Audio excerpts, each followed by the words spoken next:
You know, Shaq, if you want to look aged, you can wear shaving cream on your face to give the appearance of a white beard. Why is this a desirable outcome? It sounds terrible. People will take you seriously.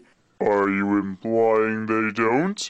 I didn't utter those words. That answer is about as suffice as a meal consisting solely of rice. Lulz, you could have other food with the rice. My point went so far over your head that it was probably a plane, given its high elevation. Shaq, your lack of knack for suitable comebacks is going to give me a heart attack. Henny, I thought you were on my side. No, I am sitting here. I am not even touching your side.